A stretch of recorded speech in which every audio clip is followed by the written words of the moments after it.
Hi, everyone. Welcome to this week's episode of Silent Generation.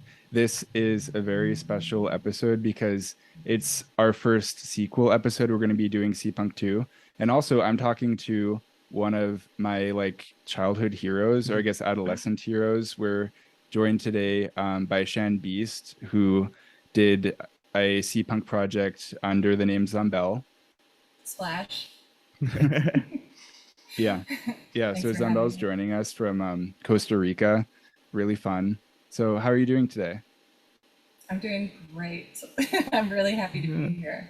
Super happy for the opportunity. And also, I wanted to say, like, right off the bat, how much I appreciate you archiving and what you've already put out there because, with so many of these websites going bankrupt hmm and people deleting content, myself included, a lot of things have just been totally lost to the Yeah. depths. That's Yeah. definitely something we want to touch on is that archiving these online things that we were always told oh, you put something online, it's there forever, and that's increasingly not the case. And if it's not actively preserved, it just gets basically lost out there. But luckily we have a Yeah. librarian here, so Yeah. yeah. I was doing a second dig this week through Seapunk content. I looked at pretty much every interview you've ever done. And in the process, I found an Instagram page for mainframe. And there are places I found things documented that I didn't know existed. So there is thankfully a lot out there that is still preserved.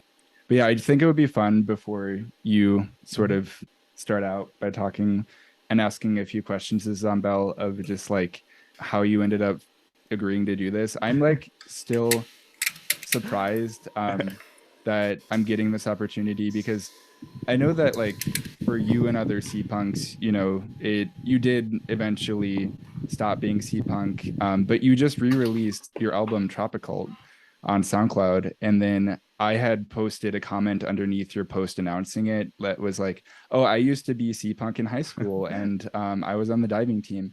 And then you found my podcast, and then you saw the C punk episode, and then I reached out and you listened to it, and that was just a really cool experience. That was a cool experience for me too. And a little known fact, every single person who ever posted about Seapunk or anyone who was a fan that was publicly accessible through a hashtag, I saw every single hashtag. Like, we were always on the hashtag. So I actually recognize you from way back in the day, seeing you posting things like when you posted the image of yourself. I think I'd seen that before. Wow. And so, it's super cool though to have that instant recognition of I kind of remember seeing this before, what's this about, and then checking it out. So it's super cool. So Yeah. thank you for Yeah. doing the podcast. Yeah. Yeah. I wonder how you found it because I actually was not on Tumblr. I've mentioned this on a few of our episodes, but when I had first found Tumblr in high school, I was oh, I feel like I'm late to the game. And then it would be cool still year after year after year. I totally missed Yeah. the time to join. No, it kept strong for quite a good chunk of time until it's purchased by Yahoo or something. I think that was the beginning of the end. But Yeah. yeah, a useful platform. Yeah. Yeah. Well, how did I find you? I remember I'll say this briefly before we get into some juice, but I remember your American Apparel coworker mentioning you to me because it was someone who was on our outer circle who had access, I guess, to Yeah. us through other people and was like, oh, I know this kid. And so when I heard that, I was like, this is so crazy. Because, yeah, we always kept an eye on the hashtags and there was always a lot of information coming in. I was surprised how much I could recall from all of that. So how I discovered it, I actually don't remember. Things just Yeah. happen to us. We don't really make them happen. No. Yeah, no, it probably was my coworker who I sent that episode to too. So he's gonna listen to this one, I'm sure. And yeah, he's still a fan of Seapunk. Nice, very cool. Do you have any questions before we get started? Questions, not so much. I will say that I have some things that I would like to ramble on about initially to lay a nice strong foundation to add a deeper context so that as I answer your questions, I don't have to go back in history to pull an archive to explain the answer. So I'm just going to lay a foundation, and then we'll answer all of the like micro questions. Yeah, that sounds good. Yeah, like a firm, like a background, basically, kind of blurb. Yeah, we're totally open. It doesn't have to be all back and forth all the time. You're more than welcome to ramble and stuff. We do all the time as well. But yeah, kind of want to open it up to you first. Just kind of give us like your kind of rough, quick oral history of like Seapunk and your role in it as Zombelle and all of that. Okay, so I think the question that has really been overlooked is like, who is Zombelle, and like, where did Zombelle come from? Yeah. I get asked about Seapunk a lot, but very rarely about like my artistic or musical career before that wave happened. So Zombelle wouldn't exist without me, Shan. Hello, we've never met before. My name is Shan. I was actually born in Mississippi. If you listen to episode 1, you're going to hear some like updates to some information as we go. I'm sure we'll get into that later. And I'm actually going to like get each of you to listen to me tell you about a little bit of my personal history, because I think it relates to Seapunk ultimately, like hugely. And then we'll get into, once we've gotten a macro foundation, we can get into the micro questions about specifics, about who did what, when, and all of that. And I promise we'll talk about Azalea, Lady Gaga, Grimes. We'll talk about all of it, and I'll answer your questions about whether or not mermaids are Seapunk. The key question. Yeah, Yeah, it is the question on everybody's mind. So I grew up in the South in the United States, and I always wanted to be a musician. My father was a musician. He always had a music studio wherever we lived. And I remember being in the music studio with him and watching him practice his vocal lessons, and I would play his drums. He had like everything. And I feel like that imprinted hugely on me this time of my life, like pre 7 years old, growing up more or less in the music studio and like watching the joy that it brought my father, because he's very much like the diehard, joyful musician type. So my parents separated when I was 8. I was heartbroken, and something about that just really, really, like I said, imprinted. And I was like, I just want to be a singer like my dad. I want to be a musician. It was my DNA. Like I always felt this very strong drive to do this. My brother and I started our first band in high school. I was probably 16 or 17. It was called Oxygen. And when people asked me in interviews, because we were oddly popular, when people asked me in interviews why Oxygen, I would say, you know, because it's like music, because you like need it to live. Oh, that's really good. That's so earnest. That's great. It's so ridiculous. My brother and I still laugh about that. So this band, and I can send you a clip if you feel compelled to, play it on here, because it's hilarious. But I used to sing in this like really deep growling voice. Like people would hear us and they're like, that's a woman or that's a girl. So I was about 16. And so that was my first time really getting up on stage and performing for people. And I just knew that that's all I wanted to do. In high school, I was listening to like Billie Holiday, Marilyn Manson, Radiohead, and Leonard Cohen. And I always have been like an outsider, like just on the outside of whatever everybody else thought was popular. I didn't get into grunge. I was like Nirvana, Who, Smashing Pumpkins, bleh, I want Radiohead. And I got made fun of all the time for, you know, dressing like Marilyn Manson and listening to Radiohead. It's never been a problem for me to be that person. Way down the line, I end up following my dreams and moving to California at age 19. And all I wanted to do was like teach myself how to play guitar so I could sing, because I wasn't an instrumentalist. I was just a singer and a songwriter. And I've always loved writing and lyrics, huge passion. So I did that. I set out to do it. I totally achieved it. I taught myself to play basic chords. I began writing a few songs. One of my first songs I ever wrote, I actually just uploaded last night to my SoundCloud. And so if anyone wants to hear like early Zombelle stuff, you can hear it there. So what's the name of the song? It's called Wake Up You're Dreaming. Wow. And so I wasn't Zombelle quite then, I was just learning, but I met some really special people at this time in my life who were phenomenal musicians. And I happened to move from Los Angeles to Riverside in the Inland Empire in California. So shout out Riverside people, you know who you are because you were there with me at this another magical crest of special time for music and art. There was a lot of people coming out of the Inland Empire at the time who now are very popular and have a great following, but this is like our inception. Like we came up together. There's like there was a music label that came out of this with limited 45 releases, a lot of bedroom recordings, and like myself, that's how I started, and just phenomenal musicians.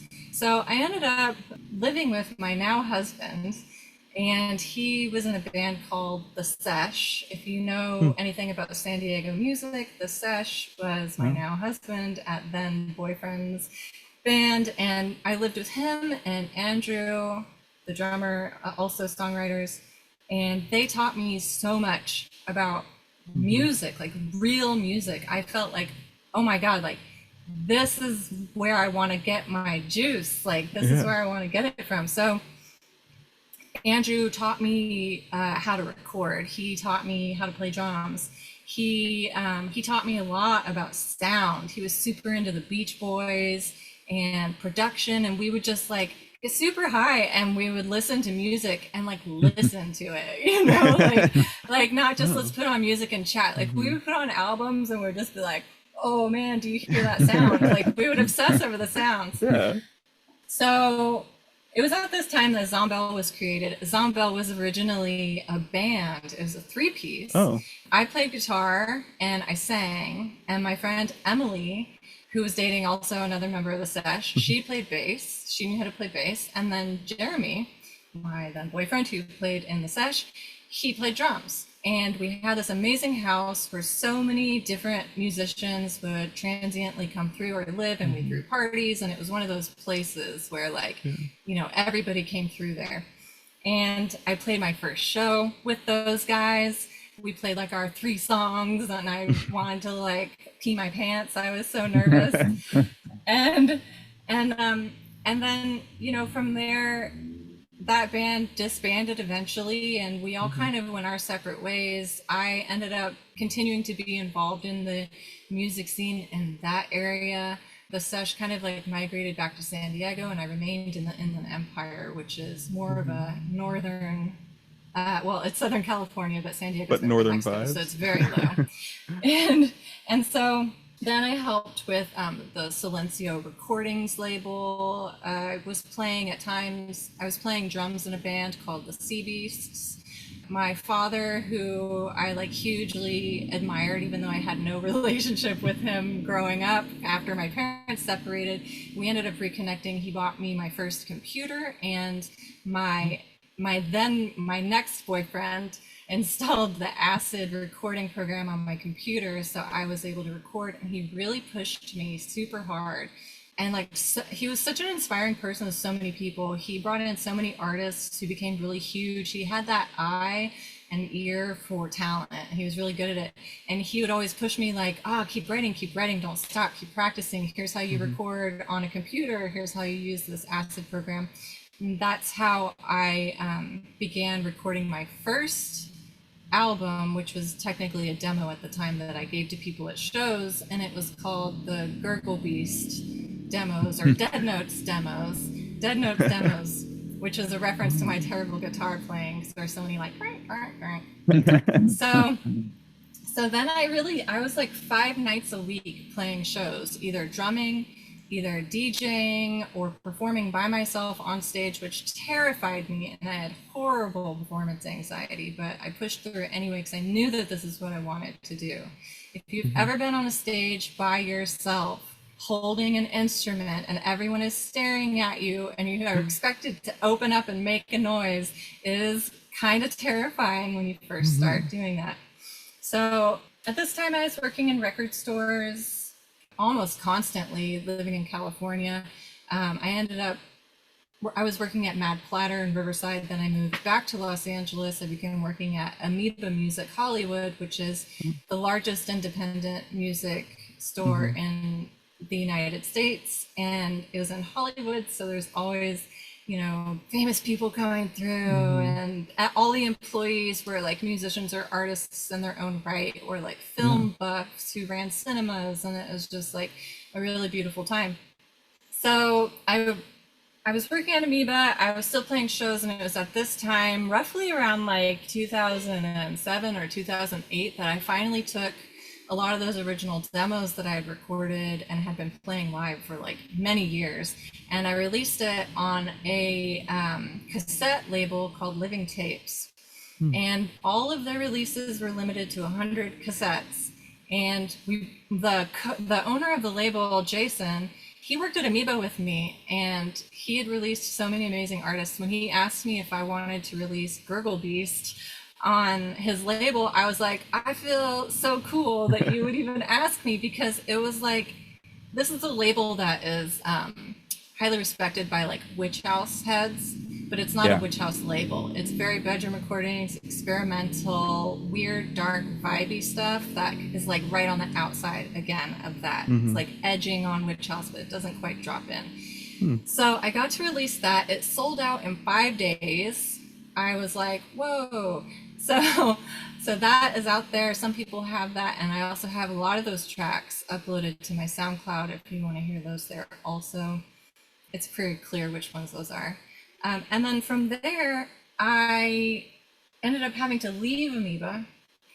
And then I became like spiraling downwards in this huge crisis of emotional crisis, financial crisis, like a dark shadow of the soul moment where I was like, why am I messing up so bad? What am I doing? I like, you know, like I'm so lost. One of those moments.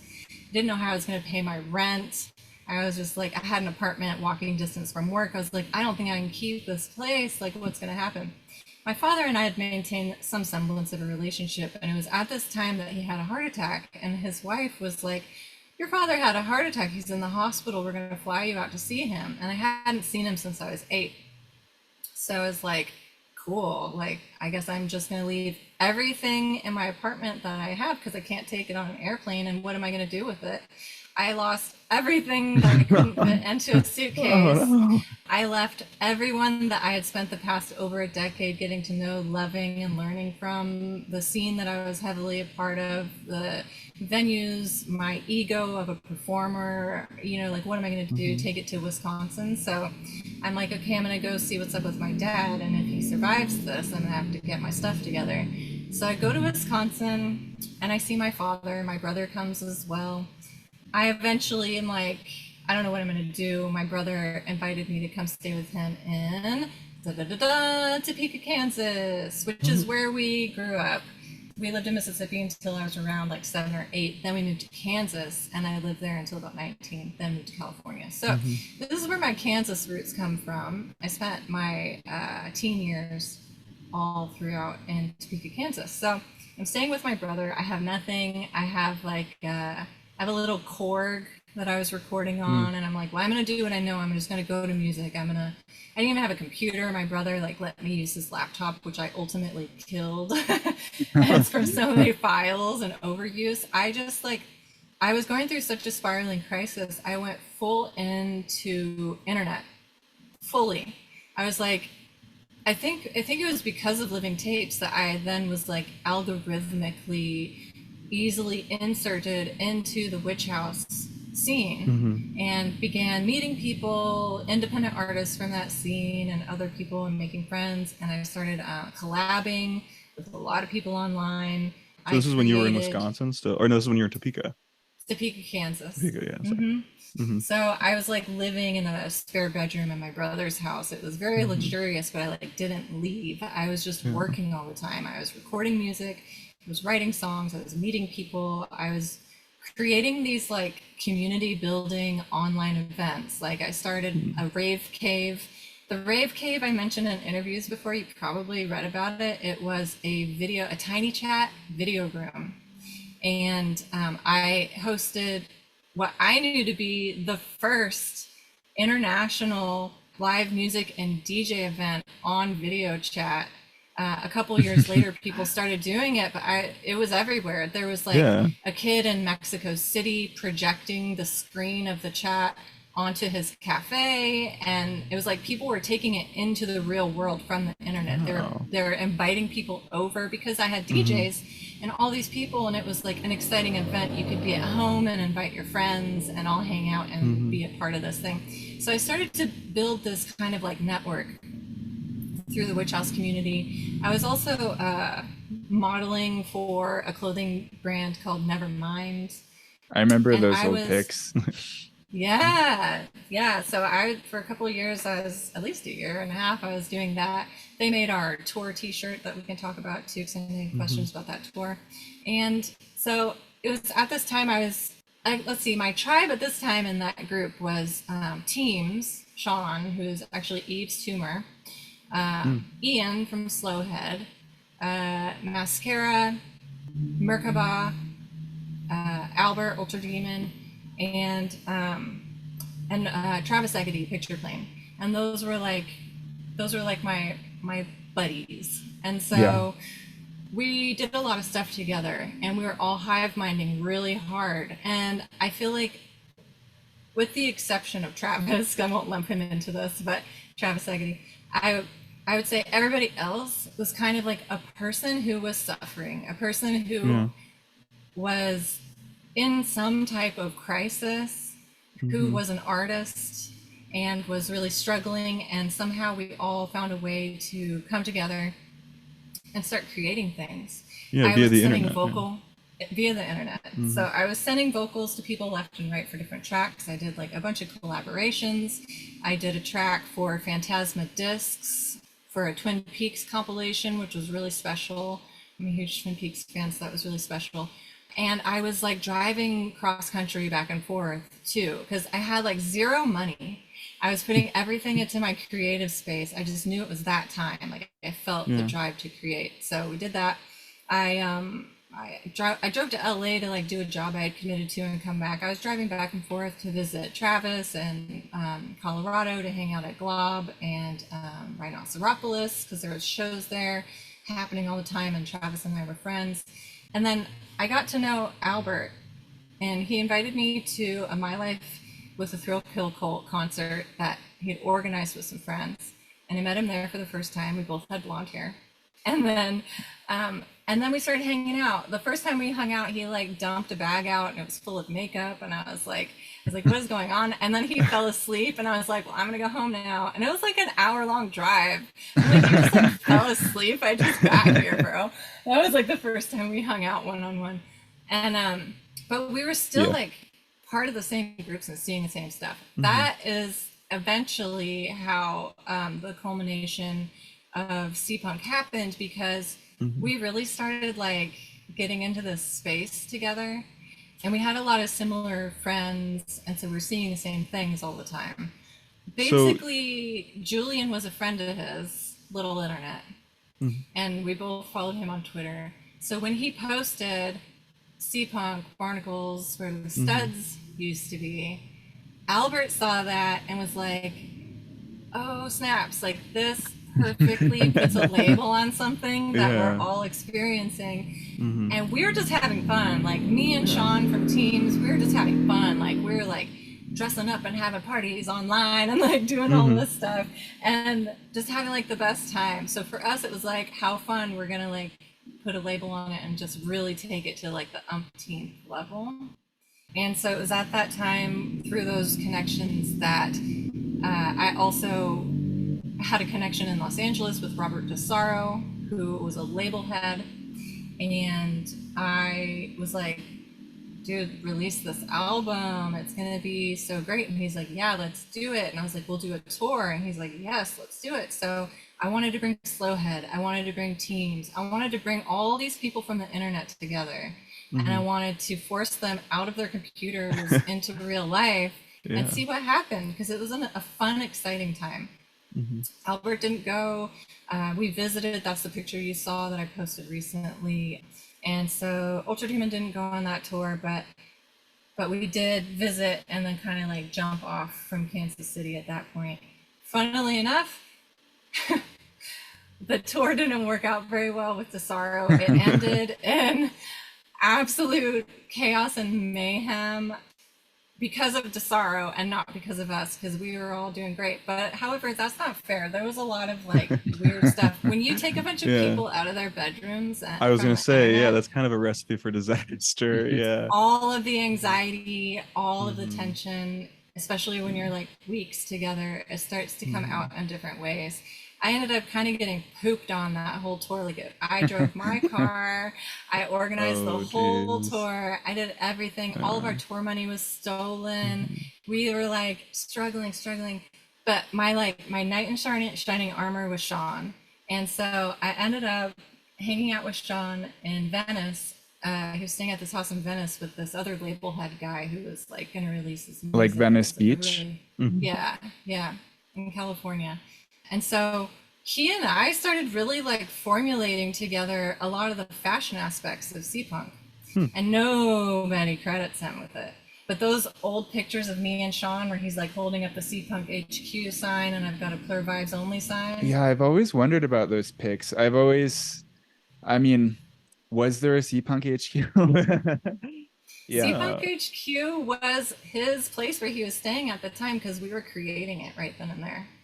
Like it was being created, and a lot of people didn't want to be pigeonholed because it became kind of oppressive, because some people wanted to use it as a springboard for their career and didn't care about anybody else, and other people were just having fun and like, this is so much fun and we love this aesthetic and it feels so good to like share this.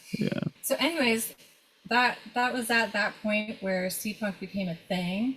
Albert and I ended up living together for a period of time, and then we traveled around and we did our thing. And from there, I could probably answer more questions specifically.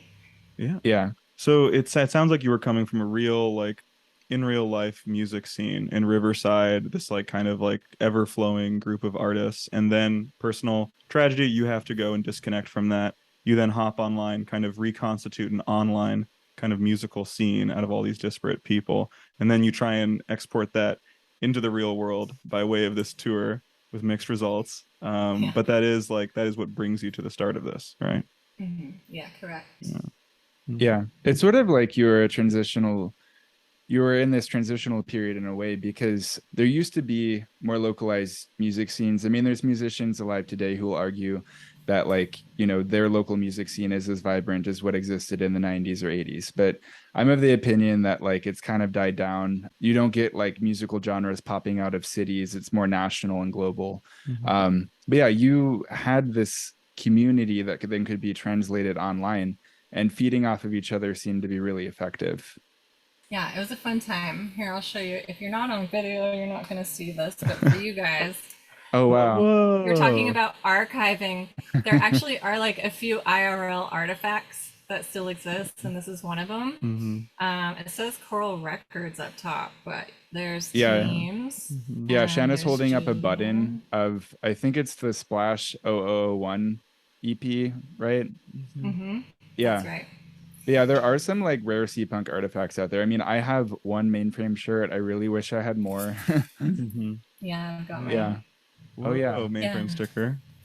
Yeah, there's still some real stuff out there. Like I have a stack of magazines. I collected every paper magazine that came out and I stashed it away in Ziploc bags. There's still some stuff, but it's a shame that so many things have been removed, including the Wikipedia that kind of was just like totally tore apart.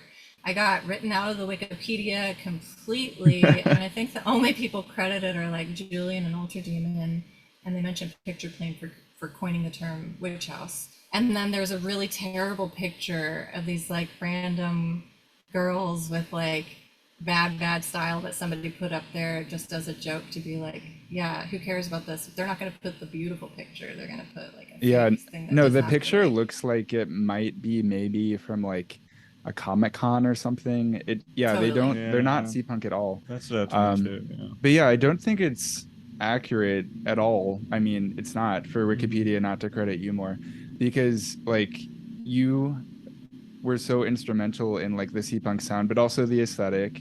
Yeah. And then you also coined slime punk too, right? Yeah, Yep. there's like so much that needs to be included there. Yeah. But I've never I've never edited a Wikipedia page. I don't think I I know have. anyone who had. I Who have. had. For little things, but I think that's such a tricky thing to do. Like, I mean, as we talk about archiving and stuff, like a Wikipedia page, its strength is that it is so editable by random people, but it's also like these are such hard sources to cite. Like, it's Yeah. hard to find a primary source involving this Yeah. besides a screenshot of a blog post from Yeah. years ago. Yeah. Well, You wrote in the docket that you alluded to someone intentionally writing you out. I mean, you probably don't want to clarify, but do you kind of know why that might have happened? oh, absolutely. There's a lot of people who participated in that whole scene who, for a number of reasons, like I kind of went over previously, it's like artists are people in pain. Oh Comedians yeah. are depressed. Like Yeah. these people, they are constantly seeking inward consideration. Yeah. Inward consideration for everybody around them that creates Mhm. this pressure and anxiety for them not being good enough or succeeding or failing. Inward consideration for what color their hair should be and how they should dress and what they should sound like and what Yeah. they should say. And that's the curse of the artist. That's why there's always so many tragedies for people who are like, why they had it all. It's like they were inward considering their entire lives. That is Yeah. literally like have an army in your head against you your entire life. So yes, there are certainly people around there who Yeah. might be like, we're done with this, and so we're gonna kill it, like it's dead officially. But that was kind of happening towards the end of 2014. There was some like tricky dicky stuff happening in the Brooklyn scene or the Bushwick scene specifically with like the MTV Vibe stuff that was coming Yeah. out. And Yeah. people somewhere in there was a shadow that was like an energetic shadow of sorts that was trying to like totally squash it. Who was consciously involved, I don't know, but I do know that there's plenty of reasons for certain people to want to do that. For instance, the Wikipedia, I wouldn't be surprised if it was Ultra Demon because I had sat beside them plenty of times watching them edit that exact Wikipedia to write other people out. I've sat beside them plenty of times watching them try to delete images they didn't like of themselves from the internet by sending cease and desist notices. Ooh, Like wow. there's a lot of that stuff. So I Yeah. accepted it. I was like, I don't really like care that much right now. I'm just gonna like let the wiki be there. This is something we kind of touched on. We did an episode on Electro Clash, but the second you can put a name to a scene, it feels like the timer is now ticking. Like as you said, like some people saw the genre or the name or the scene or the aesthetic as something they could use as a springboard to just like, oh, look, I'm a part of this. Give me visibility. Now I can run off and do my own thing. I think that people start to kind of start pointing guns at each other a bit. And I don't know, there's only so many eyeballs and ears for content, for art. I hate using the word content. And so I think that sometimes people can get a little nervous once a scene is established and like, okay, how can I extract the most worth out of this and still get out with my identifiable, like, artistic repertoire. Yeah. Yeah. What's Inward cool consideration. What's cool though is that like Seapunk, I mean, the Wikipedia says this, but like it is true. I mean, the only really like local scene was in Chicago. It's one of the cool things I think to come out of Chicago in the last like, well, now it's over 10 years, like 11, 12, 13 years ago is when Seapunk happened. And so like with this podcast, we're trying to do like, we're trying to make Chicago look good amongst many other like things in our agenda. And so far, thus far, we've only interviewed like Chicagoans. And you, I mean, didn't grow up there, but you were Chicagoan at some point, and it means a lot that it came out of our city. Yeah, totally. Chicago is an amazing city too, and it deserves a lot of respect. There's so much creative energy that comes out of that space, and we definitely appreciated when we were living there. We lived there for a number of years in Pilsen, and so after Kansas, we went to California, and then after a few months in California, we went to Chicago to meet up with Molly Soda, who invited us to move to Chicago, and so I remember we like got there totally disheveled from the drive, and like the house was full of these like internet celebrity like raver looking art school kids, and we're like, damn, like we're tired and we just want to unpack, but everyone looks so good. Like, what's happening? Yeah, they were There's like an SAAC energy. kids, right? Yeah, everyone was stunting. Everyone was trying to Yeah, outcompete. Yeah. yeah. It was a So cool so time. the whole group kind of uprooted from Kansas City for a brief foray in California, and then all to Chicago, like localized in Pilsen, or it was all kind of people coming and It was going. just me and Ultra Demon. Oh wow.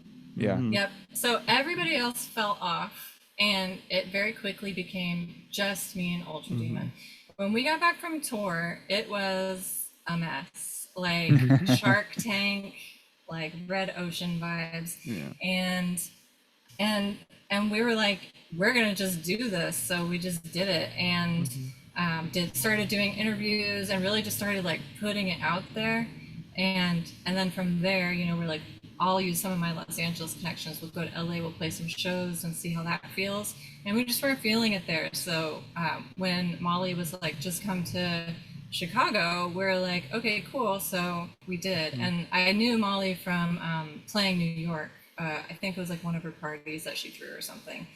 And so, yeah, that's when we met Zane from Teen Witch, and Jimmy, and Molly, and Claire. And that was like four very big personalities at the time doing different things creatively.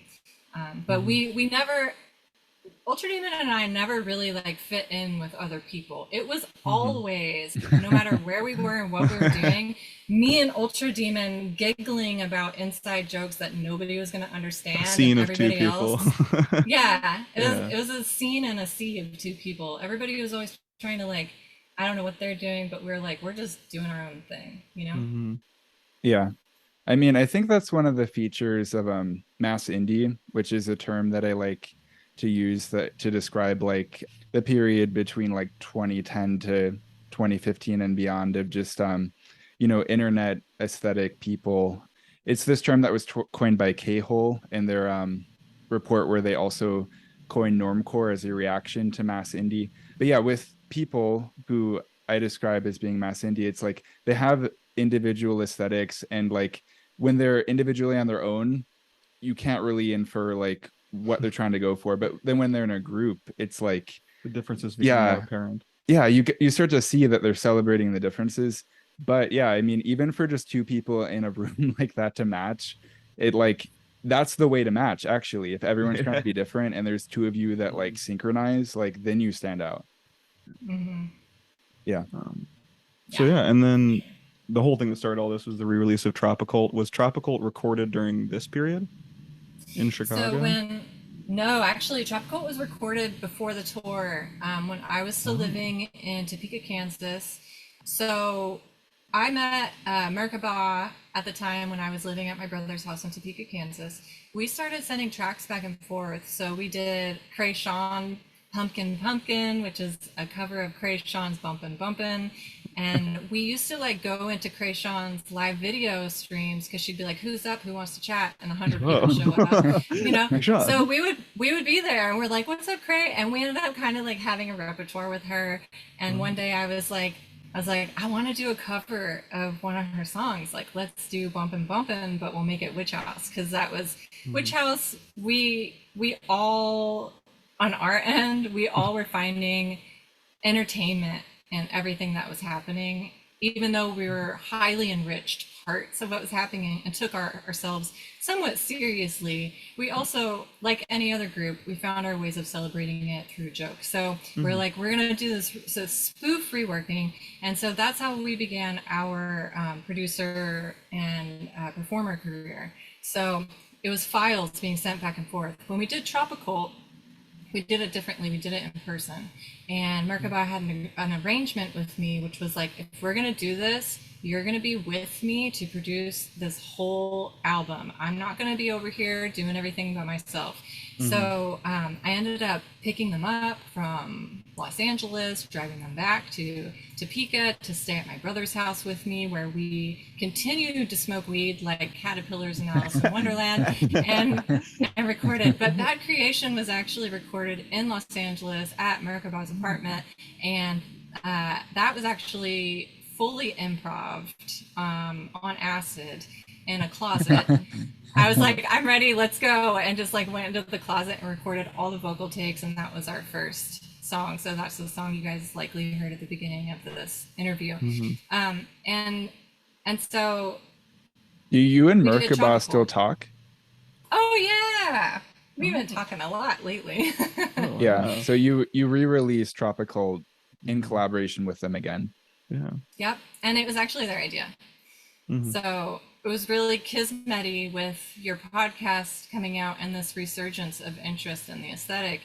And randomly, Merkaba was like, I just remastered Tropical, which I had been told all the files were lost and we didn't have them anymore, like years ago. And I was like, this is just how it is.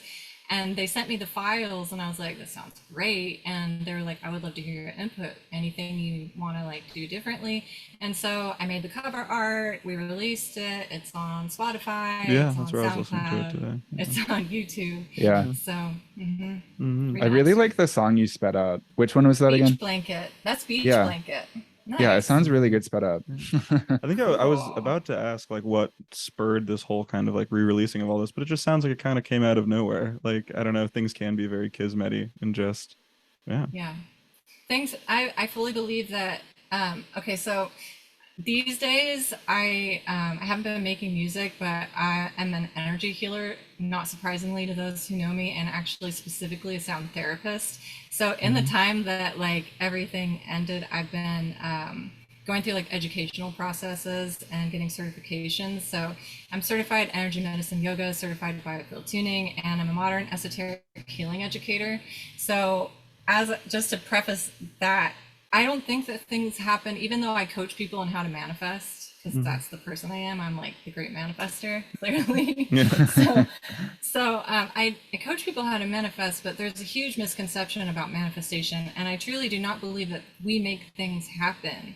Things happen to us. We are too mechanical and too robotic as human beings, as organic life on this planet, to consciously make every decision in full consciousness. Things just happen to us. So when the album was remastered and about to be released, when your stuff was happening, I'm like, the planets are aligned. Like, it's just happening. So I just accept it. I'm like, let's do this now. Why not? I think I could learn a bit from that. I'm always like, no, what's the reason? What's the source? But I think I need to kind of sometimes take a step back, and things do just happen. Yeah. I mean, the way Joseph and I sort of met, we won't get too detailed, but we both had very long internet journeys where basically there's this podcast that we like that had a subreddit that then a Discord in Chicago spawned out of, and now I'm in charge of it and there's almost 700 people in it, and that's how we met. And then you had your own foray into it. But yeah, it's like the most bizarre way to meet a person. And I'd been wanting to start a podcast, but yeah, I feel like for me in my life, I always feel like the biggest signs I get are through technology. Like if I'm about to send a message and it doesn't send, I like really pause about sending it again. I'm like, I don't know if I'm supposed to. But Good yeah. for you though. But no, I feel like Most people don't technology pause. is how that happens. Yeah. Is there any other like intro stuff to get to? Or is that the final? No, I think we just want to keep picking your brain on like on Seapunk like origins and all that stuff, because like it really did, like we did an episode on vaporwave, which is such a mass market thing. I mean, there's just shirts everywhere and music, but this seems like it was, as we said, a scene of two people that developed an aesthetic around it, and then it kind of became this like germ that people realized like, oh, it's an internet aesthetic. Like that means you can take it, make it your own thing, like put it out there for free, and just kind of like further the conversation. What does this look like? What does it sound like? And so I don't know, like I can't think of an earlier example than Seapunk for this kind of like semi-organic formation of an aesthetic. Well, there was Witch House. Yeah, but that gets to something I wrote about in the docket, how I think that you might be the person to attribute the idea of like an internet subculture formula, because I'll lay it all out, but basically, as someone living in the 21st century, we have access to an unlimited number of images. It's easy to get bored with our everyday surroundings. And so when we see like even a small collection of images that are visually stimulating, what Seapunk did with, then spawning slam punk and sort of ice punk.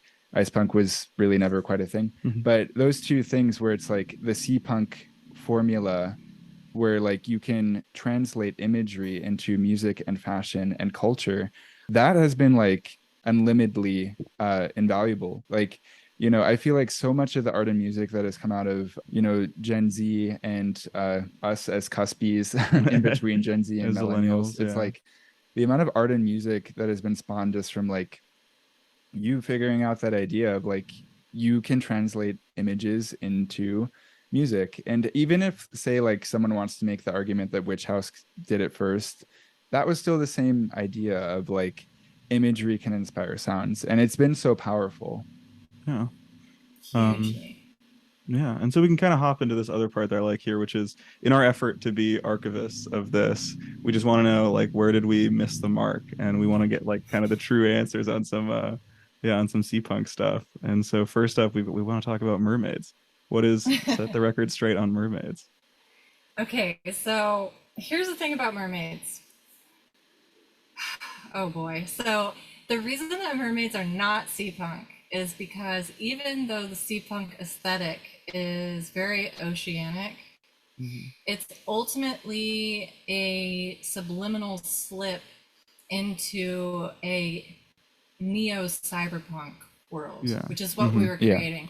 With my rave cave and trying to be a pioneer of online events and bringing people together, the tour that we did, that was all a part of that. This like cyberpunk mentality, everyone was talking about second internet, hacking the planet, and this and that. So mermaids are basically sirens who historically have sang melodious songs to lure sailors into shipwrecks and to their death. And that has nothing to do with seapunk. Yeah. However, I do want to clarify that seapunk is a very specific thing that gets lumped in with a larger aesthetic that has absolutely nothing to do with the core principles of seapunk created by Albert and myself and other people too. And so because of that, this other aesthetic gets lumped in as seapunk because of the checklist. You have colorful hair, check. You Yeah. have hologram Yeah. glasses, check. You know what I Reducing mean? it to like identifiers, yeah, as Totally. opposed to general vibe, kind of, yeah. Yeah, I think the mermaid seems like such a historical thing. It's tied into all these like past references to ships, pirates, sailors, all these things that are just not a part of the very forward thinking futurist outlook of seapunk like visuals. Yes. Yeah, I think in And a lot of I, aesthetics they're either nostalgic futuristic or like a retro futuristic, but this seems like a purely futuristic approach, our Utopian. utopian. Yeah, totally. Like our biggest, Albert's biggest, Ultra Demon's biggest inspiration at the time in pop culture was the movie Waterworld with Kevin Costner. I love that movie. Yeah, it's Me too. We both really loved hackers, obviously, oh yeah. and Captain Ron. We always joked about Captain Ron vibes, but it's like and Reboot, the show that came out that was like digital cartoon realm, hugely important. It was the first thing of its kind, and we modeled a lot of what we did after some of the visuals from Reboot. But yeah, so it was like a very specific thing, and to me personally, which is what I can really speak to, is just for myself, it was about creating a glistening, glittery paradise for people to explore different parts of themselves, to become more limitless through the internet, the same way that I was doing. In my real life, I was incredibly limited, or at least I felt that way, and I was putting all this oppression on myself. But I was trying to create something that felt good, that looked good, that made me feel expansive. And the way that I knew how to do that at that time was to create this fantasy realm. And Yeah. and Seapunk was hugely about fantasy. It was all about Yeah. fantasy, right? But then there Escapism. became rules, and yeah, it was very escapism. Yeah. But people are always going to want to like make those rules. They're always going to want to like we want identifiers. Like we can't people can't like live on vibes alone sometimes. They're like, no, we want like a checklist of things. Yeah, I think Yeah. the checklist is this idea that kind of pops up repeatedly of like I don't know, it's hard for us to want to document and not want to document too much, basically, like over Yeah. document ourselves and be very reductionist as to like what is and isn't. Yeah, and I think with Seapunk music especially, you see how it really wasn't that boxed in that much. There's so much variety in like the sounds that you hear. Like someone actually, I was at the gym today and I mentioned I was gonna do this interview today, and someone I mentioned I'm gonna interview a founder of a musical genre, and they asked what it was, and I said Seapunk. And then they asked me to describe what it was, and I was like tropical. Eventually, I like it took me like a minute to figure out how to describe it, and then I finally was like, okay, rave. It's like electronic kind of like rave music. But yeah, it's like it's really not boxed in. There is like quite a lot of variety within it. Even I mean, I feel like the way to misinterpret sea punk is to think it's like all blue. It's like Yeah. it's just like I don't know, beats with like what do you call those Caribbean drums that you like? Steel drums. Yeah, like steel drums, like, and that's it. Yeah. There's like a way to simplify it, but it was never that simple. Yeah, it was a lot of things to different people who helped popularize it. I think that's why, like for Ultra Demon, it became heavily informed by personal politics and concepts, artistic concepts that most people did not understand. Like Ultra Demon is like telling people I have a 44,000-year-old demon that lives inside of me. It's like a Whoa. cord that comes out of my back and has completely conceptualized. And this is like a real thing. This isn't like there's information. So that's here. where There's Ultra lore. Demon's name comes Yeah, from. wow. It's from this character. Yeah. Okay. And yeah, for sure, it's an entity. And so the Ultra Demon is an entity that they've lived with. And so there's like obviously a clear separation because my thing is not that, and I really very much was about, and this is something that it's like a gift or some part of me I've been able to very effortlessly do in my life where I can bring people together and create things out of nothing, and even out of things that seem like not great, I can like flip them, and then voila, you have Seapunk, or you have like hide and go seek at the graveyard, and helicopters come because there's so many people, and it was just everybody hanging out in town, and I ran around hopping over fences, hide and seek in the graveyard. Like I'm just that Where was person. that? That was in Riverside, California when I first started recording music. That was a very fun night. Yeah. So as an adult, there's actually this really like interesting account I once read from this like was like a think piece on childhood, and they cited this like incident where like this graveyard got swarmed with thousands of children who were hunting vampires. And they were using it as an example to show that like children in the modern world don't have agency. But yeah. Wow. So that answers your question about mermaids, that's for sure. Yeah. And I just wanted to say they're trashing our rights, half the planet, to anybody listening. Yeah. No. And then there's a couple other clarifications that I had made about episode 1. Is there anything in specifically you guys wanted to talk about? One thing that I feel like popped up sort of halfway through Seapunk, or at least to me as an outside observer, was that anime started to become more prevalent, I feel like, towards the second half, but it seems to have maybe been present, at least for you as an inspiration, a bit earlier on. Would you want to talk about that?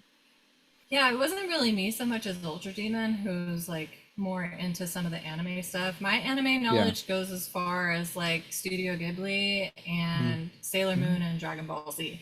I've watched a lot of anime in my life, but I'm not that person. I'm not a weeaboo, and most of my appreciation is just like Bulma was like my Seapunk. Kind of like I love seeing images of Bulma. I was like, this is super Seapunk aesthetically. Dragon Ball Z with the teal hair, right? Yeah. Yes. Okay. A very limited knowledge of Dragon Ball Z, but I was able to pull that out. Yeah, I've never watched Dragon Ball Z myself. The only anime I've really ever seen is Neon Genesis Evangelion. I mean, if you're gonna watch one, that's a pretty good one to do it. Yeah. But yeah. So I guess we kind of talked about this other like before, but the rules. Do you want to speak on kind of the idea of the objective versus subjective reality of this? I want to. Yeah. Oh, okay. So yeah, you guys, we briefed on rules a little bit, and for me, like we kind of did discuss this a bit because for me, the objectivity was the creation of fantasy, right? That fantasy would be created, and people could, which is still kind of subjective, I guess, in a way, but things became very subjective. Like everything was subject to something, and nothing was allowed to get past the guards, the gatekeepers. You know what I mean? And I was one of those too, because I was like very much at a point became a gatekeeper where it's not important to me now. But then I was like, I must protect this. You know, I was waking up at 4 a.m. to work at a juice bar to learn Japanese in one of the Pilsen subway train stations in Pilsen on the Pink Line. I was working at the juice bar in there. I was doing whatever I could to pay our bills so Ultra Demon could do whatever it was that Ultra Demon was trying to do, like producing music or traveling somewhere. And to buy fruit, because, you know, we loved a lot of fruit back in those days. We would go to the produce warehouse and buy like boxes and cases of fruit, because that's all we ate. We're raw vegan. How is the fruit in Costa Rica? Do you have access to any rare fruits? All of it. Anything that you can imagine, we have here. And it's Nathan had a rare fruit phase where he was trying to try all the fruits possible. It was during the pandemic when I had too much money, and I got a subscription to this company called like Miami Fruit, and I'd get like, you know, like a couple dozen pounds of fruit from Miami Fruit in the mail. Wait, but you use them as well? I did. I used them right before I moved to Costa Rica. I was using them to get a specific varietal of banana that I really like, that they always had. The fat ones that are really like, you know, spongy starchy and delicious. Wait, are those the vanilla bean ones, or what, do you know the name of it? I don't remember the name at all, but I get them all the time here, just like on the corner. They're like everywhere. But yeah, I was spending like $80 on Miami Fruits like, subscription a month to get bananas shipped to me from Miami, Florida, like to Detroit, where I was living at the time. Oh my God. Yeah. No, they are, honestly, the quality is pretty good. Like I when I find exotic fruit here in grocery stores, it's not quite as good as what they would send. No. Yeah, they spray it with chemicals to prevent it from ripening naturally, and they do a lot of treatments to fruit. So the fruit that you get anywhere that isn't a tropical paradise is not going to be as good. So here it's like tree ripened. Everything is like, you can't have a good papaya in the States. But here you pick it off the tree and it's like, oh my God. But have you had any like new fruits for the first time since moving to Costa Rica? That's really, I have. I've had like a different types of varietals of fruits, like different dragon fruits. There's lots of sapote, which I think is called mamey in Chicago, and it's like $8 for a fruit. Worth it. It's like if coconut and banana had a baby or something. It's just really good. But I've had, to me that mamey tastes a bit like pumpkin, personally. Wow. Yeah. I'm blind to this whole world over here. You guys are just shooting back fruits. These are amazing. Oh man, I like fruits. What's crazy too with mamey is like I feel like half the time you get one, it's already sprouting on the inside. And so actually I have an ex-boyfriend who owns a plant store in Chicago, but when we were dating, I gave him like these sprouting mamey pods, and I was like, can you grow these into a tree? He wasn't able to do it, but tropical, it's cool when that That's happens. Another thing. I love Costa Rica because you can throw a seed out and it just grows. Like nature takes over here. It's lovely. Like, there's no culture like Mexico, but the culture is nature, and nature will always overcome everything else that tries to thrive here. It's amazing. So one thing I want to kind of touch on from our little list here is like, everyone just wants to know, like, oh, was it all a joke? Were they joking with this? Like, I think that question comes up a lot, and I think the answer is a lot like more nuanced. And I just want to like, because you guys are having fun, you're making serious music, serious art with a fun aesthetic. Like, what are your thoughts on this? It depends on who you're talking to. Because like I said, for me, I was like having the time of my life and also creating really interesting things that I was enjoying. But we always were joking. Like we always had inside jokes and funny things. We're friends, so of course things were funny to us. And when Seapunk became super popular overnight, there was a part of that was very humorous to us, because we're like, oh my God, like we did this. It was never supposed to do this. Like the joke became real. Like it crossed, I can't believe it. the like the barrier basically. Like when Yeah, Lady it broke Gaga, containment. exactly. When Lady Gaga is wearing a wig identical to my hairstyle and then holding up another wig identical to my hairstyle in a live concert, or dressed up like a Yeah. Gucci mermaid in a music video with long turquoise hair, I was like, crazy, we did this. That's Yeah. amazing. Mhm. And Yeah. like, there was tons of instances like that we thought were funny. Yeah. But what we were doing was not a joke. I think that there were like different conversations going on with different people, of which information was harvested. But Seapunk, I think for like maybe for Ultra Demon, for instance, it was more of like a catapult into a more enriched career and out of this place where they had been previous to that, or it was kind of stagnant and like, what am I going to do next? But then it was like, all right, I've got the platform. And Ultra Demon is incredibly talented and has spent their entire life learning their craft and really practicing it. Unlike me, like, I mean, I've been singing my whole life, but people who can really get technical and learn things and concentrate on one thing, like, I feel like I, in my life, have been like, jack of all trades, master of none. But some people really master their craft, and I think that Ultra Demon is one of those people. Yeah, craft was the word I was thinking of there. Like a kind of like not a single talented craftsman, but someone who has like, their portion, their band of the whole spectrum of, creation, of like creating art, and they just like really drill down into it. The feeling of like session musicians, like people who are craftsmen kind of above all else. Yeah. I mean, I would say that Tropical is a Seapunk masterpiece. I think that and Tidal Rave by Unicorn Kid, I actually can kind of listen to them front to back, which I can't do for a lot of albums. I skip, every song besides two usually. But like, yeah, it's actually like a pretty cohesive work. I really do think you did a good job with that. Thank you so much for saying that, because we put a lot into it, and I actually lost sight of the fact that I had a fan base for me through all of this, and I became very detached from the music that I was making. I felt like it was being overlooked and overseen, and I forgot that there's people like you who were like, I love the music that you're making, make more of it. And I was too busy, running an apparel company and a record label. Yeah. Are you thinking of making music again now at all?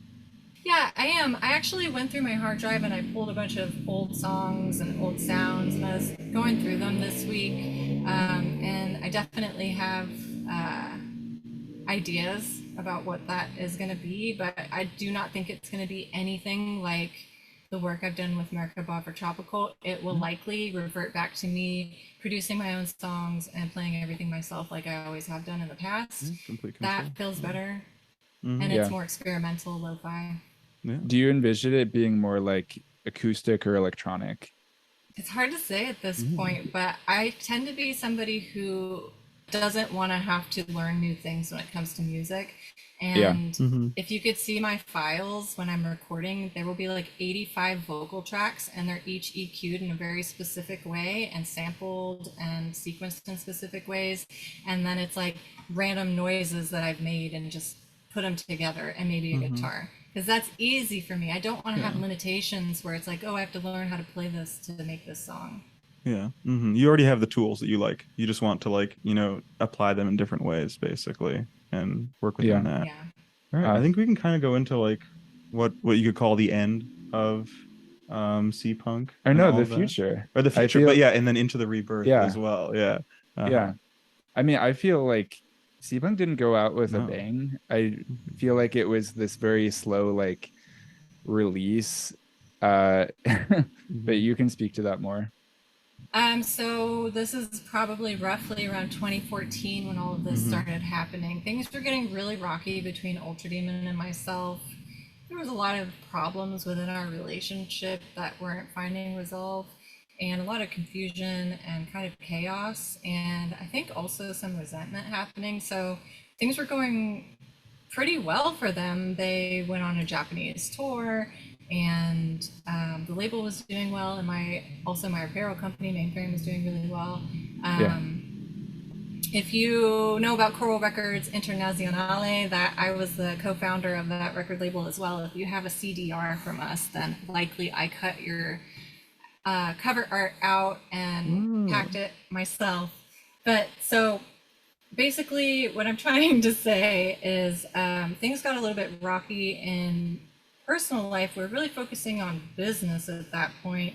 But when everything started happening with Azalea and Rihanna, it really started to put a dividing line too, because we were also surrounded by a lot of people in Chicago at the time who didn't have our best interests in mind, because they were getting publicity and they were getting attention from kind of like being around this thing that we were doing, right? But they kind of were always trying to instigate us to react to things online in ways that maybe we wouldn't have. But it's like when something happens, like Rihanna surprises you coming on SNL, and she's clearly using visuals that seem to be ripped off by Kevin Heckart, and you're just like, whoa, this is crazy, where's this coming from? Or Azalea Banks does a music video where she's riding a dolphin and she's wearing a bindi and she's like doing this whole thing. It's kind of like, whoa, what's happening? And I think because we'd worked so hard to hold the reins to keep it going as long as we could, it felt threatening to see people who had greater audience than us to do something with it. And then when everybody in your like crowd of people is like, oh, like I remember Zane from Teen Witch saying like, Azalea's riding that dolphin like she's riding your dick, and I was like, and it really like got my goat, and it shouldn't have, you know. And then I ended up doing an interview on like some hip hop magazine talking about Azalea Banks, and I was just like, what am I doing? What am I doing here? Like, this isn't what I'm doing, you know? So then all the MTV stuff started happening too from the Bushwick crew, and the MTV Vibes and all of that had a huge role in dismantling what was remaining of Seapunk, and most people don't credit it to that, but that seemed to be a divisive interview where a bunch of people were brought together. I was left out of it, and I think in part intentionally, because of the person I am, I wouldn't have stood for it. I would have just been like, but everybody else was kind of like, I didn't think the Weird Vibes documentary on Seapunk was very good. I mean, the people they include, like Anamanaguchi, I didn't know anything about them until they were in that documentary. They weren't Seapunk. Like maybe they knew about it, but I did think that they weren't accurate at all, really, in their portrayal of what was going on. Yeah, missed the mark. Anamanaguchi were friends of Ultra Demons, and so was Julian, a friend of Ultra Demons. And so I mean, Julian made sense to be in it. Yeah, and Julian did a great job too. And I mean, they may not have even known the intention was to kind of ridicule and whatever it did. But there was also an award ceremony that happened at that time that nobody knows about because it's been erased from the internet. It was an MTV Music Creators Award, and Albert and I were given an award by Janine Garofalo. What? Yeah. What a get. He gave us an award. I had my cat in the video. It was like ridiculous. And then when we accepted it, it's gone. But they gave us a physical award. They sent it to us in Chicago, and Ultra Demon, I don't know if they sent them the artwork for the award, but the award was literally the cover of Ultra Demon's Seapunk album, so it wasn't even like we could share it. It was like his stamp on the award.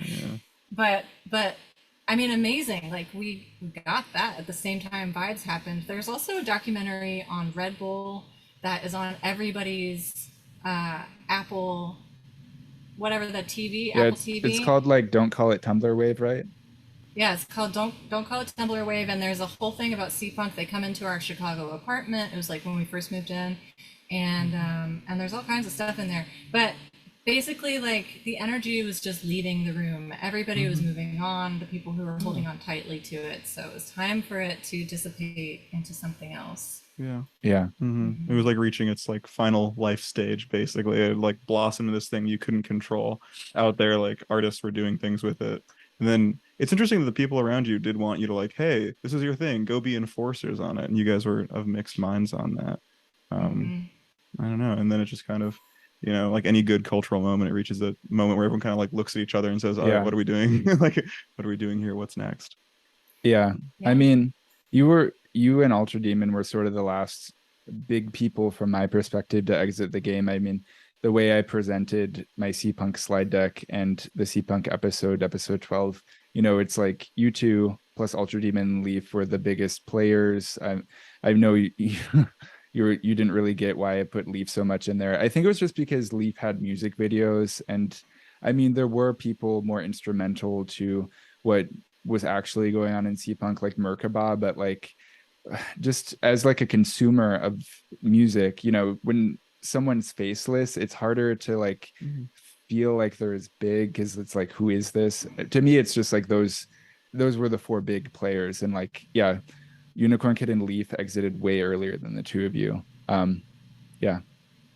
Yeah, I mean, there's like Mickey Blanco and all kinds of people who were existing in that scene, but ultimately they didn't push the way that we were pushing. And I feel that Ultra Demon and I were pushing for different reasons, but ultimately it was about survival. Yeah. I clearly was in a place where I was like, came back to zero and was like, I am trying to survive this here. Yeah. And other people didn't have that. And we had a lot of adversaries as well. So it was like constantly fighting against this current of people who were like, you can't, you shouldn't, you won't, you don't. And it's exhausting, especially when you're in a relationship at the same time. Yeah. Yeah. On that, just as a tangent, so we did another episode on vaporwave where I'm not as much of a vaporwave connoisseur. I had this like high school friend who joined us on the pod, who is, or he was, a vaporwave musician, and we got to go into it a bit. But in the process of doing it, I learned about One O Tricks Point Never's mixtape Echo Jams, and it's still a bit murky for me, but that was really interesting because it seemed to be vaporwave, but aesthetically, like the album art was more Seapunk. It also took its name, Echo Gems, from Echo the Dolphin. And so with that, I felt like there was a little bit of a dual origin. I mean, not really, but like, can you speak about like where you feel like vaporwave branched off, and like, do you feel like they share an origin a bit further back somewhere? Definitely. When we toured the Desaro tour, one of the people who came on tour, excuse me, their artist name at the time was Worthless Waste. They were friends with a few other people, like the creator of Palm.us, which was a video game, and also, what's his name?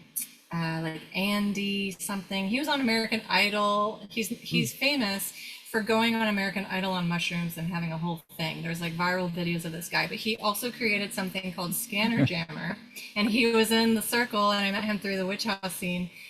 Scanner Jammer was awesome. There was all these different rooms you could go in and post different videos and different aesthetics and create these aesthetics in there. So these people, in my opinion, were already doing or about to do vaporwave. It was already happening. And then Seapunk took off, and those people also became adversaries because it was almost like, oh, well, that's happening, so maybe we can't do this. And so when Seapunk was like crested, then everybody's like, oh, now time is now. already started. They've already started it. The aesthetic is already pre-existing. So then it's an element of like lifting it up to be seen, which is all anybody ever had to do in the first place, is lift it up to be seen. Yeah, so would you say Seapunk came before vaporwave still? I would, for sure. Yeah. That makes sense. No, but that makes sense that like all the parts were there for vaporwave, but they had to wait for like the throne to be empty. Basically, they had to wait for the first one to go. Yeah, well, they were all people that we knew. Like, I toured with some of these people. I met all of these people in real life on tour. Like, there's pictures of us hanging out together, all kinds of stuff. But like the busts and the columns, those were used by Kevin Heckart also. Yeah. It was just a vibe that was happening. But because Seapunk was so like dictatorship in a lot of ways, vaporwave was like, let's do our own thing where like everybody can just do it and no one cares much more about. Diffuse, and it's like less structured. And then I do want to get into this a little bit before we get into what might be happening with maybe there being like renewed interest in Seapunk. Maybe there's going to be Seapunk 2, just like the title of the episode. But I'm curious. So I'm familiar with what happened with Azealia Banks and Rihanna. I feel like when I was looking through all the interviews you ever did, you got asked that every single interview. Yeah. So I don't think you probably have too much to add on them, but I do think that Grimes, I've never really heard where she came into the picture because there's pictures of her wearing mainframe shirts. My guess before you tell me is that maybe it's through Molly Soda.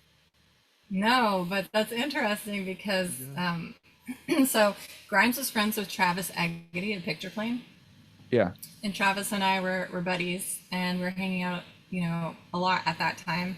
And so I found out about Grimes, and so somehow we became in one another's orbit. When Seapunk happened, then she was like directly reaching out to me on Twitter, and we had this like camaraderie. She came to Chicago to play a show, and I was like, I can't wait to meet you. And we met, and she was like, she's Grimes, she's Claire, she's nervous, she's gracious, she's humble, she's interesting, she's funny, she's weird. And so we hung out in the like backstage room at this venue, just me and her, and we were really like getting into a space where we could share these experiences as female musicians together, and it was really nice. But then everybody came downstairs who managed to get into the room from the Chicago crew, and that's where you see that picture with everybody all together and Grimes at the bottom, because everyone's like, let's go find her, let's get in there. So everybody's down there. But we still kept in touch a little bit. Eventually she started doing like Vogue covers and really blowing up.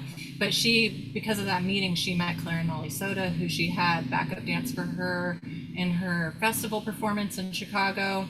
Lollapalooza. We all got... No, Pitchfork. Yeah. It was Pitchfork. Yeah, and we all got to go to that, and that was super fun because, we were like the Seapunks at Pitchfork, and people taking pictures, and our friends are performing on stage, and so that was cool. But then eventually, I don't know what happened, but she just like blocked people and stopped responding, and we lost touch. But she did... I gave her a mainframe shirt. We took a picture of her at the Pitchfork Music Festival. She was a buddy of ours, and continues to be. She's cool. Yeah. Wow. Yeah. I feel like she definitely came out of the mass indie movement. She knew all of these people. To me, I'm not as much of a Grimes aficionado. I, of course, love Visions. It's an amazing album. But I do think that, after Visions, her subsequent albums, she claimed that she was doing what she wanted all along and it was more authentic. But to me, it felt like she became a lot more poppy. And I do wish she still had that sort of like DIY mass indie aesthetic or edge. Because I think that was her at her strongest.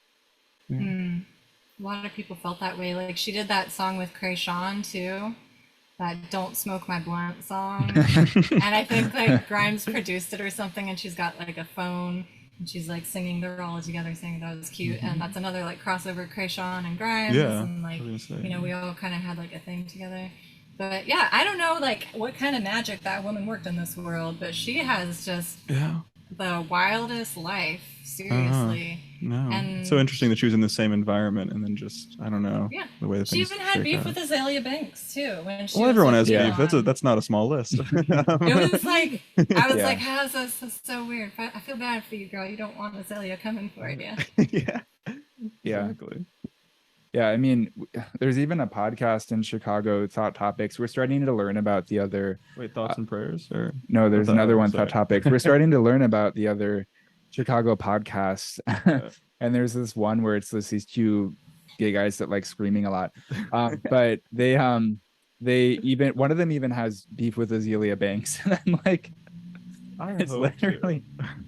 I know, it like that to me made it feel like I could even one day if I say the wrong thing and she hears about it.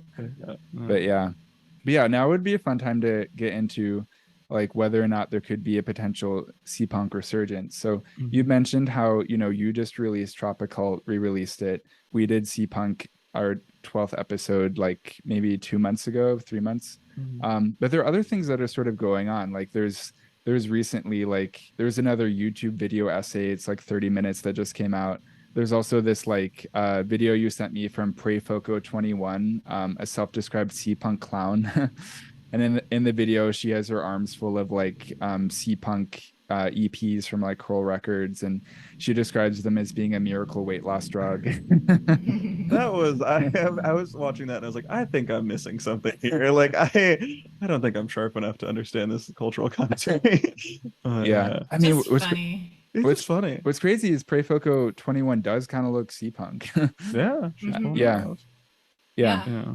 They've been around like for so long as a fan and interacted on a number of occasions with them, and it's so cool because they're like the envy of anyone who ever liked Coral Records, because you know all the Coral Records music was taken down, so no one has access to it virtually anymore, so people who have those limited CDRs are very fortunate.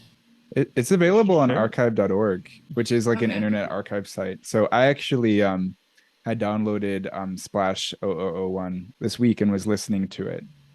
Yeah. Cool. And on that, I think this is just important for me to say because I even forgot this, but yeah, Ultra Demon used to go by Fire for Effect, right? Yeah. And now they have a different name for their music. But yeah, just for archival purposes, it's important to just throw that out there.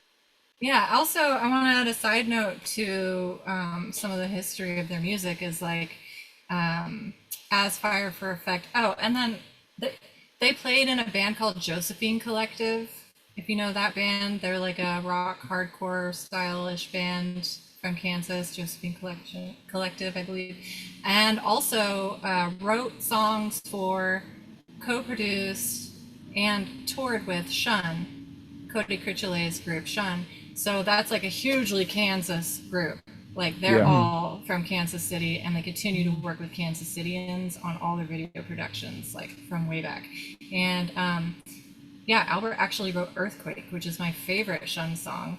And that's like something people overlook about their musical career, including themselves. I think there's like a pretty rich history there as well that people don't really focus on. And Fire for Effect was post Josephine Collective, I believe, and then Ultra Demon was like a little bit before we met. Yeah. Oh, sorry. So to answer your question, though. No, sorry, I started to play that for a second by accident. I was trying to be like, okay, who is Shan? No, I've always pronounced it Sion. That's how you say it, Shan. Shan. Yep. Yeah, it's pronounced Ssion. But no, I'd listened to Earthquake in high school. Yeah, and me with my weird gay music takes. I even I like my straight guy friends who are into music even liked Earthquake. So yeah. Cross appeal. That album is epic. And I feel like when I was hanging out with Grimes, was that the same? I don't remember. I don't want to mistake. I couldn't remember if they were like playing together because it was the same music venue. But anyway, yeah, epic album.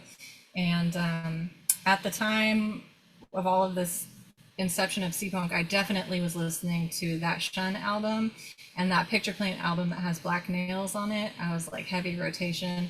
And a Lol Boys, if you know Lol Boys, LOL Boys. So it was a duo, might just be a uno now, but DJing and producing, super talented. And there was a mix.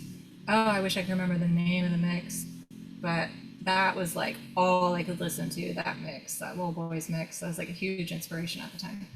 Yeah. So to answer your question about whether or not there could be a resurgence for Seapunk, I wouldn't be the one leading it if it had to do again with dyeing hair and doing this and that. I welcome anybody else who wants to take the reins to do that. And actually, like, I have an email address, so get a little pen and paper, and if you want to participate in this, you can email me at seapunkpreservationsociety, which is actually a throwdown or throwback to another group that tried to preserve the Coral Records and a bunch of stuff. That was like Seapunk Organization Group, Preservation Group or something in the past. So mine is Seapunk Preservation Society, and that's at gmail.com.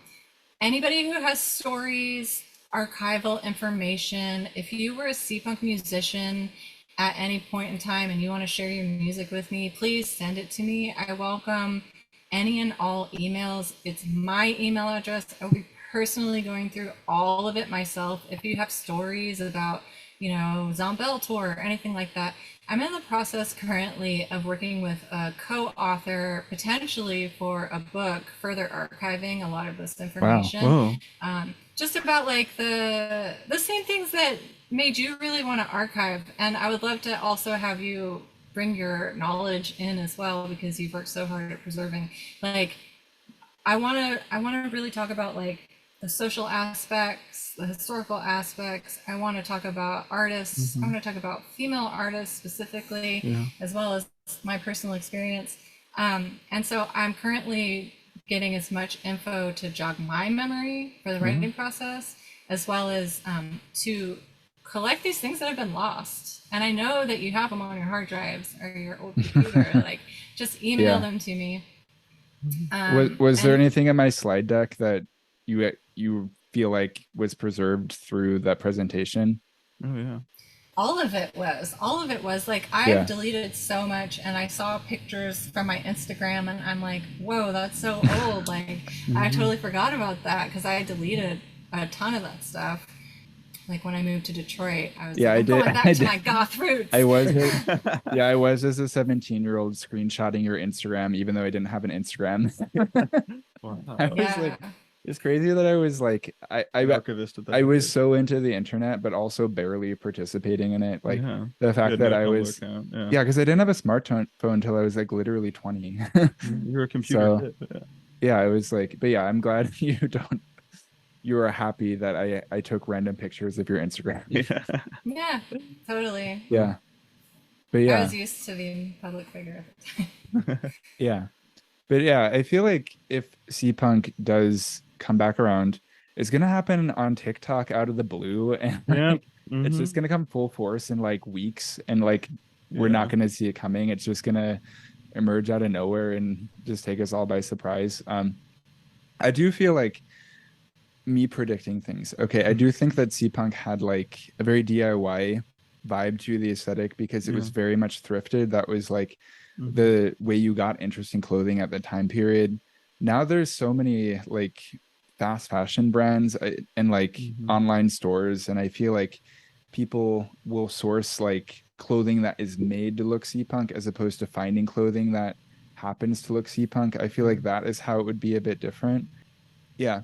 And my only concern though is just that, like, I feel like if there's a Seapunk 2, it's very easy to get excited about the entire range of pastel colors, but Seapunk, it's not all of them. You can't get too much into the pinks. If you go into baby pink specifically, that's where you lose it. And I think that Gen Z needs to avoid that. I concur.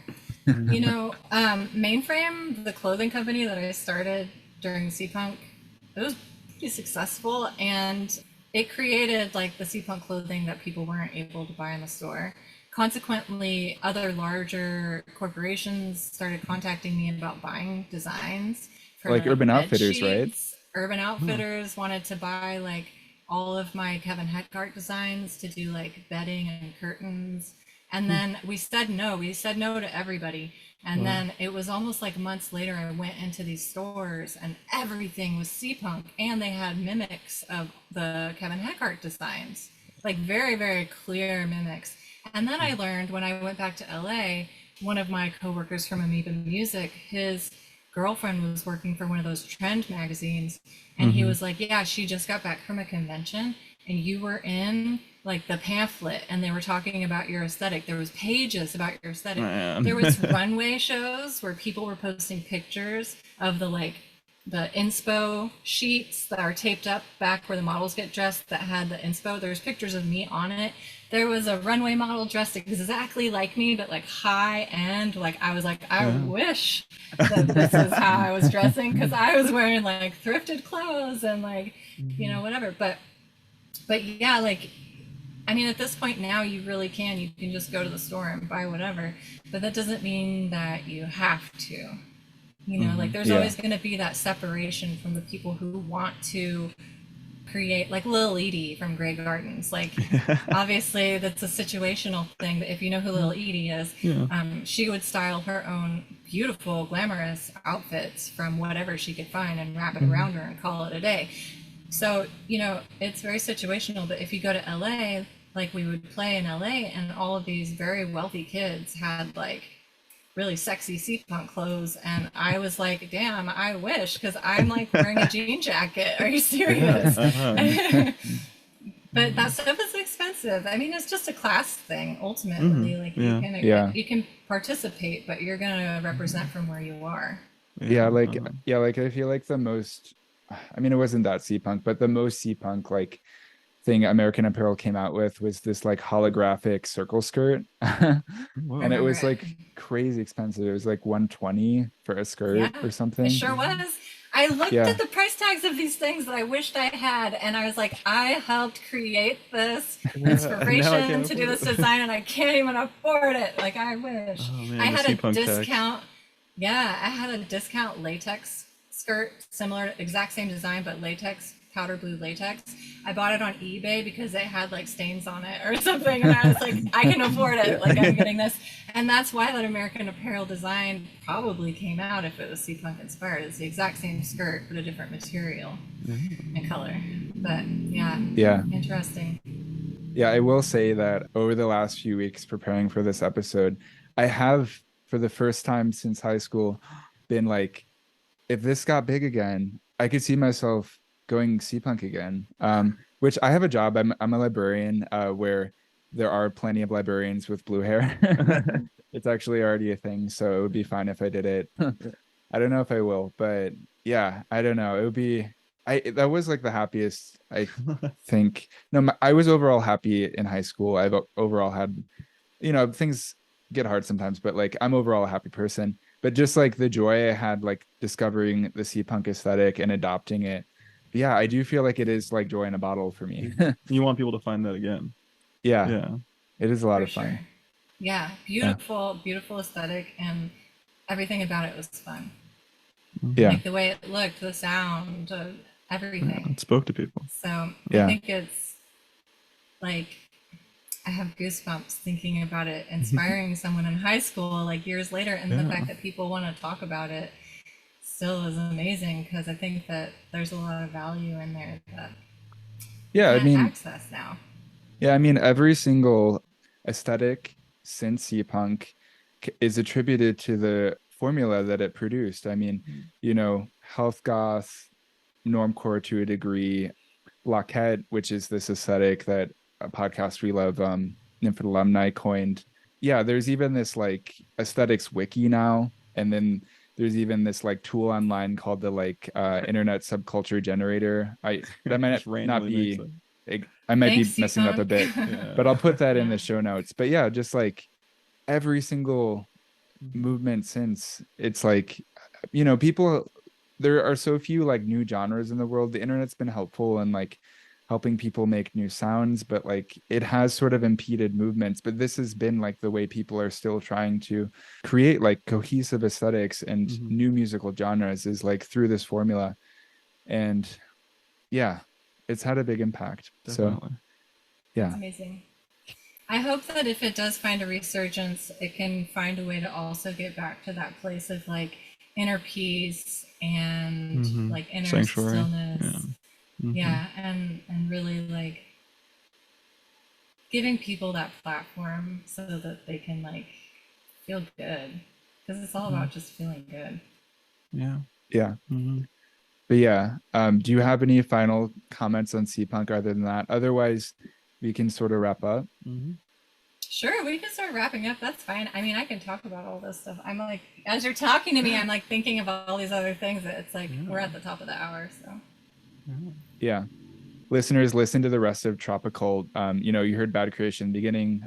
A lot of other great songs are on that album, so go check that out. Follow Shan on Instagram. We'll link your Instagram profile, because you seem to be like, every time you find, not probably every time, but when you see like these new Seapunk things coming out here and there, it seems like you're sharing them. So if you are interested in seeing like Seapunk pop up here and there, like, Shan is a good source.